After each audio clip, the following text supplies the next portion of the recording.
Hei, jeg heter Oddvar Haugen. Jeg er født i 1960. Ikke født i Chabalazjokka, men det var der jeg bodde da jeg var liten. Familien bodde der, for pappa hadde vært med å bygge kraftstasjon der, og var med å drifte den.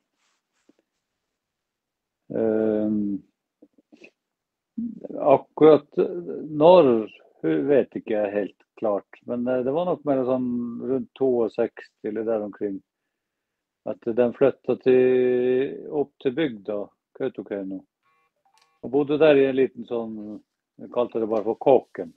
Jeg er litt av hytte, veldig dårlig skur, mens den bygde hus, og pappa startet opp med bensinstasjon, Esso, som da var bare en liten kiosk, hvor det var plass til stort sett bare ett menneske inni. Etter hvert så ble det jo større, for det var jo en absolutt nødvendighet, den der bensinstasjonen, så det gikk jo veldig bra. Så han bygde den stasjonen som er der i dag, da. Nå er jo den litt omgjort i forhold til den gangen, men den er vel ikke større enn en halv mer enn han opprinnelig bygde. Tror jeg, hvis ikke jeg husker helt feil. Vel. Oppveksten min har jo vært veldig preget av Esso da, for det var jo der man var oppholdt seg og var og lekte og lette etter ting og krøp og krabba overalt, og det er vel ikke en centimeter der som ikke jeg har inspisert, holdt jeg på å si. Så det var jo veldig artig, og vi fikk jo, kan du si, jobba liksom da. Man var jo bare unger, men den gangen så var det sånn at det heter servicestasjon, og da gikk man ut og fylte bensin eller diesel på de som kom. De gjorde ikke det selv, det gjorde betjeningen, og vi som unger gjorde det. Vi fram ut og fylte bensin, og jeg husker forresten en liten historie. Det var jo mye turister om sommeren, og en gang så kom det en tysk bil da, med en tysk familie da. Og han gubben han spurte hva språk han snakket. Jeg tror han sa «haben Sie øl». Og da tenkte jeg jo at nei, øl, nei, det får du ikke kjøpt her, du må bestille det hos Heika. Så ble jeg tror han ble litt irritert for at jeg ikke forstod at det var egentlig olje han ville ha. Så, han fikk nå det til slutt da. Men det er jo så. Jeg hadde jo, eller jeg har, en onkel som heter Karl Hockeyvår. Kona hans ble jo intervjuet i fjor i denne kalenderen. Han var jo bussjåfør, og han kjørte jo for eksempel snowmobilen før det ble vinterbrøyet av vei nedover mot Alta, og akkurat hvor den ruta gikk, jeg husker ikke hvor langt den gikk da, men det var i hvert fall en sånn busserstatning. Men jeg kan ikke egentlig huske noe av de turer med den der snowmobilen. Jeg husker bare at den sto på nedsida der som vi bodde. Men han kjørte buss også, og da fikk jeg ofte være med han, og det var veldig stas. Og han, Karl forresten, han var jo, eller han lever enda. Broren til mamma som hun døde for øvrig og 2011. Men jeg var i hvert fall med han mye i den bussen, og det var fryktelig stas å få være med han. Jeg fikk lov å ha på sjåførhua av og til, og det var veldig artig. En gang husker jeg at han måtte bråbremse, da satt jeg helt fremst, rett bak han. Da måtte han bråbremse, og jeg hadde sovnet i setet der. For at jeg tror det var noe regn i veien eller noe sånt, så da våknet jeg opp mellom setet og motorkassa i bussen, i lag med en masse gyrspaker og alt mulig rart. Da fløy jeg fra setet og helt fram dit når han bråbremset, men jeg slo meg egentlig ikke. Så det var jo litt spesielt. Det var ikke noe sikkerhetsbelte den gangen. Vel. Pappa kjørte jo Han hadde jo snowtrack. Og jeg lurer på om han egentlig overtok den som Kolbjørn Øygard, han som var lege der oppe akkurat når jeg var liten. Pappa overtok den, tror jeg da. Jeg er ikke sikker, men det var i hvert fall den samme type bil. Det stemmer nok. Han overtok den. Ja. Og den ble jo brukt veldig mye på vidda, og både lege og helsesøster og helsepersonell da, generelt. Var jo med ute på turer på vidda og reiste rundt til de som bodde rundt omkring der. Og det var jo unger spesielt som måtte få ettersyn ja. For det var jo ikke så lett for dem å komme seg inn til bygda hver gang. Så da reiste hele legen ut, og det var jo stort sett pappa som kjørte den. Jeg husker jo det at jeg fikk jo stadig fortalt når han var på de her turene sine, at ja, pappa er på fjellet, og jeg hadde sånne rare bilder i hodet. Jeg trodde han drev med fjellklatring. Men det var jo ikke det, han kjørte på vidda. Og i tillegg til det, sånn kjøring, så hadde han jo også ettersyn av, det var jo plassert ut aggregat rundt omkring på de her forskjellige hyttene, og det var jo både på fjellstuer og andre hytter som det bodde folk i. Så han hadde jo ettersyn med dem og fikk reparert og holdt dem i orden, så de hadde strøm. Det var jo en fin ting. Jeg tror det var kraftlaget som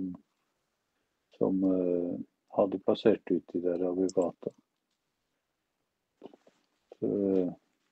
Pappa var jo forresten han holdt seg inn i kraftlaget til han gikk av med pensjon. Selv om han hadde både SO og andre ting. Ellers så, når vi var unger, så var vi var jo ute. Stort sett bestandig. Og på vinterstid så var det veldig mye ski, langrenn og hopp. Og Malin, som var en ordentlig pådriver, Olaf Malin da, han hadde jo, for det første så hadde han jo en haug med unger selv. Jeg tror de var 6 stykker. Alle hadde ski, og alle var skiinteressert. Så vi andre unger, vi var jo bestandig med. Så det var jo bestandig en hel flokk med unger som holdt på å leke på ski. Og vi var veldig mye i skolehoppbakken der. Og jeg tror til og med det var han Olaf Malin som sørget for at det ble installert flombelysning i den skolehoppbakken. Der var det lysbryteren var inne i den gamle delen på barneskolen, og det hendte vi fikk lov å gå inn der og slå på lyset, og så reise bort til bakken og hoppe. Det var veldig artig. Den bakken er jo borte nå da, etter at den ble vel borte før den nye skolen kom. Men jeg synes det er litt synd. Det var jo forresten andre hoppbakker der, det var jo Sandlia, den eksisterer jo i dag også, men jeg vet ikke om den er i drift, det tviler jeg på. Og så var det jo bort til St. Olef til Karlsen, der var jo Smedbakken, og det var jo også en ganske stor bakke. Så det var et fint sånn lite hoppmiljø der oppe, og vi hadde jo egentlig, det var jo noen som utmerket seg. Isak Ole Hetta, han gikk i klassen min, han var jo veldig god til å hoppe. Og jeg husker en gang de klarte å lure meg opp i Sandlia, og det tror jeg var Knut Malin. For dem hoppet jo der, alle sammen. Men jeg synes det var litt skummelt, så jeg var aldri noe god til å hoppe. Men Knut fikk nå overtalt meg til å gå opp. Og jeg hoppet og ramlet. Men jeg slo meg jo egentlig ikke, så jeg gikk opp igjen og ramlet like ille. Det ble min karriere i Sandlia, da ga jeg opp det. Der kunne jeg ikke gjøre mer. Jeg var så redd at det nyttet ikke. Så sånn var det det. Det var jo jeg var jo mye nede på Nergården og lekte med Johan Mikael og Nils Peder, og der gikk vi jo på ski og vinteren og var ute og sette rypesnarer og haresnarer, og jeg tror aldri vi fanget noe, men det var noe artig å gjøre det. Og vi laget oss hoppbakker der, og vi gikk på skøyter, når det ble is på Gårdåker, så var vi jo på skøyter så fort vi kan gå ut på isen, og en sjelden gang så tok han Leif Øverli eller Ole Hetta og kjørte opp en bane for oss, så vi kunne, for når det hadde blitt sne, så nyttet det ikke å gå. Men de gjorde det av og til, det var ikke bestandig, men vi satte veldig pris på det de få gangene som ble gjort. Så det var skøy. Det gikk jo på lengdeløpsskøyter som pekte utover for at det klarte ikke å holde skøytene rett. Så det hadde jo gnagsår på ankler, så det som silblødd. Men allikevel skulle man gå. Så, og frøs på føttene, for det var jo ikke hår i de der skøytene heller. Men, det klarte oss da også. Jeg har ikke mistet noen tær. Tja. Vi hadde jo når vi hoppet litt frem og tilbake her, da, men i hvert fall når jeg var liten, så husker jeg vi hadde, eller det var egentlig ikke bare når jeg var veldig liten, men det var en god stund oppover, så det var veldig sånn samhold i bygda. Det var mange familier, vi besøkte hverandre, og det var masse unger, og så når det begynte å bli vår, og det tinte litt rundt omkring, så var det jo sånne bestandig arrangert sånne barmarksturer da.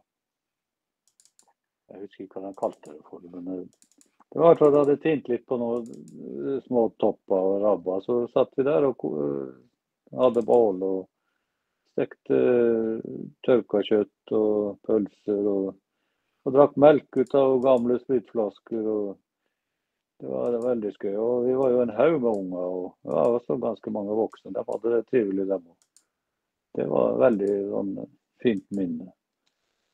Og det var jo ikke bare på vinteren vi var på sånne turer, det var ofte andre ganger også. At vi for på turer og kanskje til et lite vann. Og vi var med opp i Soppatjavre. Så det var populært å være dit, det var ikke så langt heller. Så det var skøy. Ja, etter hvert så ble det jo litt skuterkjøring og pappa har jo hatt skuter så lenge jeg kan huske. Det begynte med en gammel, eller ja, den var ikke sikkert den var så gammel, men en Arctic Cat med motoren bak. Jeg tror den var på en slags slede på en måte. Jeg husker aldri den var i drift, jeg husker bare den store kjelleren. Men det var bare sånn bilde, så ellers så skaffet han seg en annen, litt mer moderne utgave etter hvert, og den hadde motoren foran, og som de fleste skuterne i dag har. Og han holdt seg nå til Arctic Cat, så jeg hadde flere pantere. Og jeg fikk jo lov å kjøre av og til, og det var ikke bestandig, men jeg var god til å mase, så jeg fikk jo lov etter hvert. Jeg var med i området rundt der Øverli bodde. Jeg og Trond Øverli, vi kjørte veldig mye. Han brukte skuteren til faren sin, en sånn rød snowtryck, og jeg hadde pappa sin panter. Og jeg var så imponert over den snowtrycken, for den hadde elektrisk starter. Det var det ikke på. Den var jeg ikke vant med. Jeg måtte dra den i snoret. Så den gangen så var jo det veldig moderne.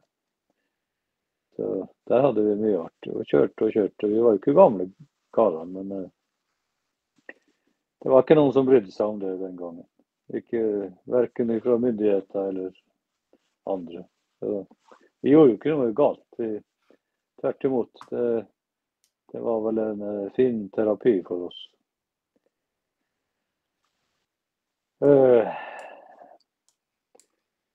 Ellers så var vi jo når det ble mørkt om høsten og utover vinteren, så var det mye ut, og særlig i området rundt Øverli der, og lekte sånn gjemsel og boksen gård og alt mulig rart sånt. Det var en hel flokk med unger.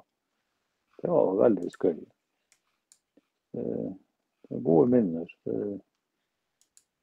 Det var artig. Jeg hadde en fin oppvekst. Jeg var mye på Nergården og Johan Mikael og Nils Peder.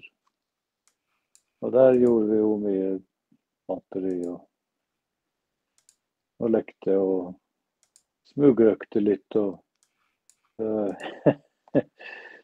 Nei, det var artig. Jeg måtte bestandig følges hjem forbi det. Det var et sånt svart hus oppe akkurat der overfor, på jordkanten, akkurat der du kjører ned til Nergård. Det stod det gammelt svart hus, et forlatt hus. Og det synes jeg var så skummelt, så jeg torde aldri å gå hjem når det var mørkt. Jeg måtte få noen til å følge meg forbi der. Men det var tålmodig og fulgte meg bestandig forbi der. Det var aldri nei. Det var snille folk.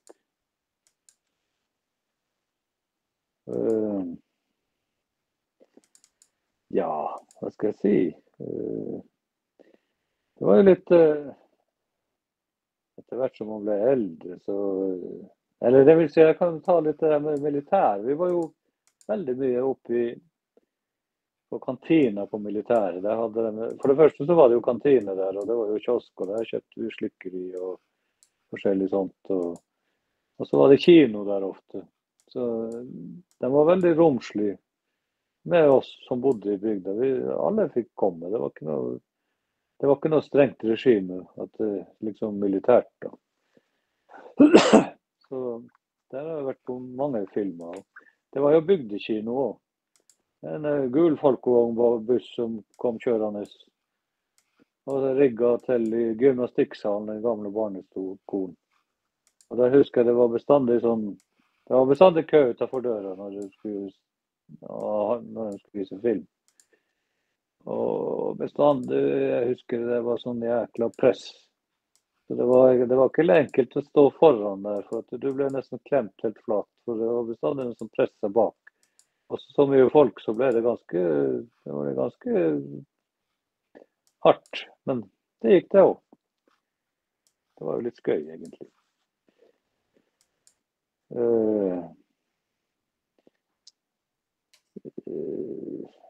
Ja, ellers så jeg ble litt eldre og hadde behov for å gjøre noe annet enn å bare sitte og leke og sånt. Og så det var ikke så mange plasser man kunne liksom treffe hverandre og sånn. Eller det var jo mange plasser man kunne treffe hverandre, men det var ikke noe organiserte greier sånn som det er i dag.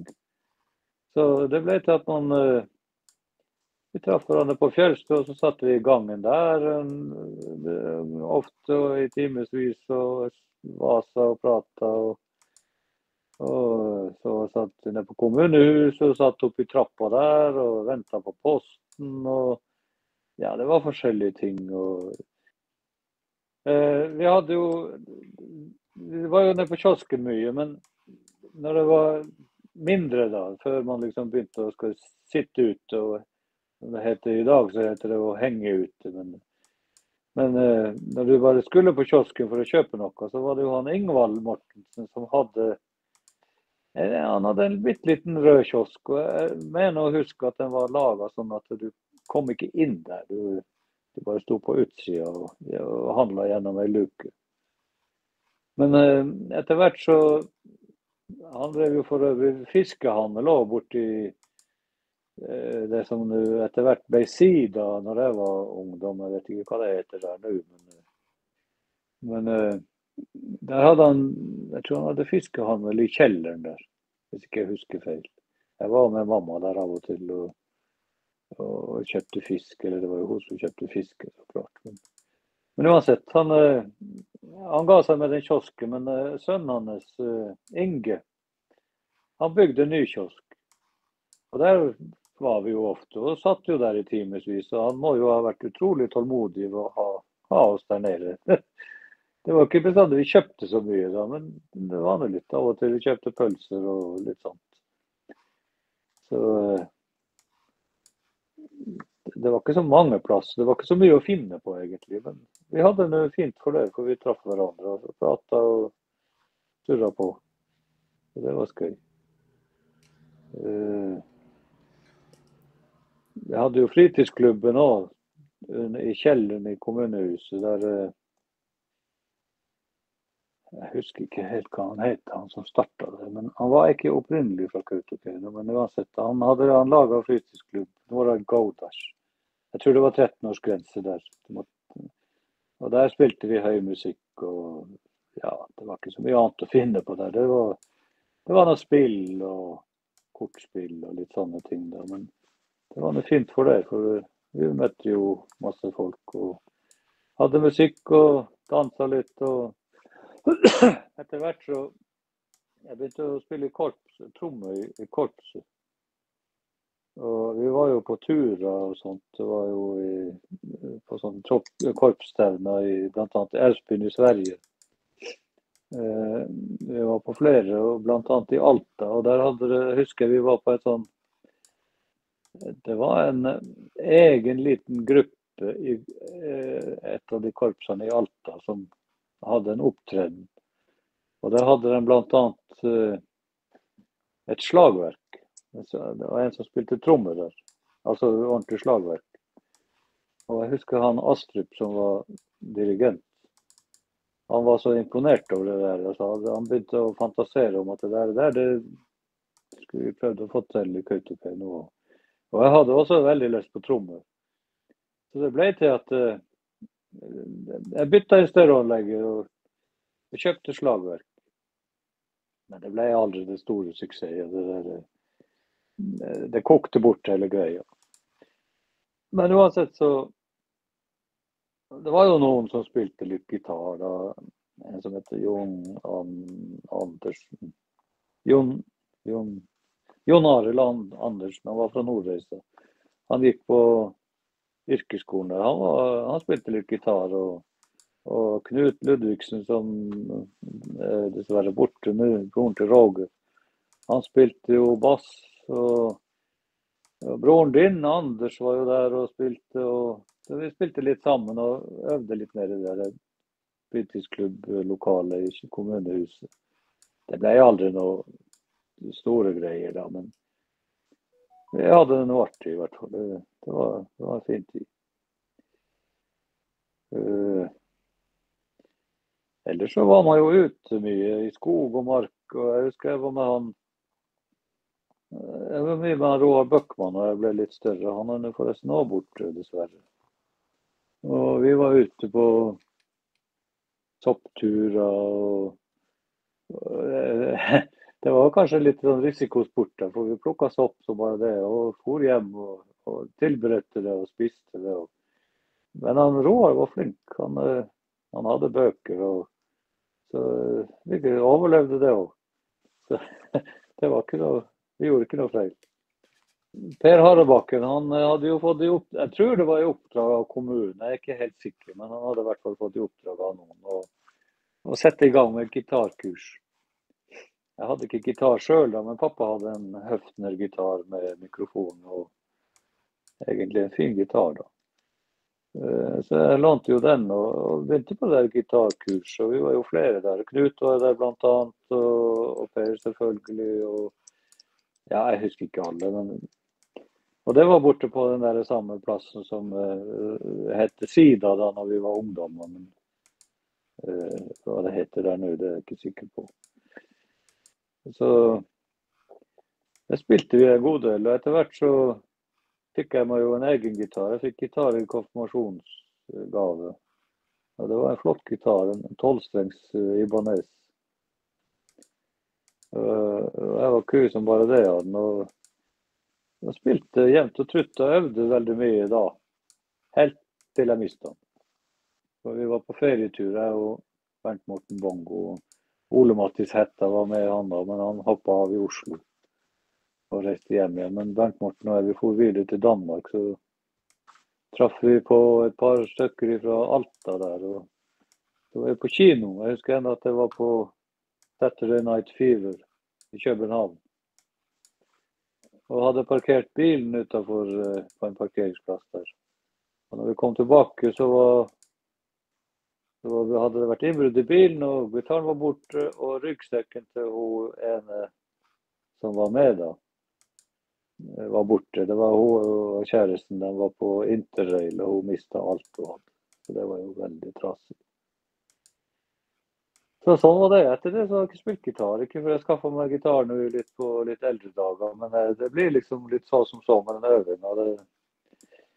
Jeg er ikke så tålmodig av meg. Gunnar, broren min, han er veldig god til å spille.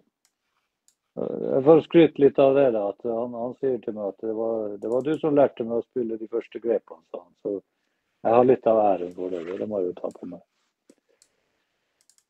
Så nei, hva mer skal man si?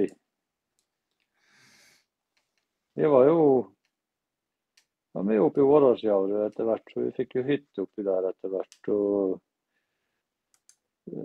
det var jo ikke så langt heller.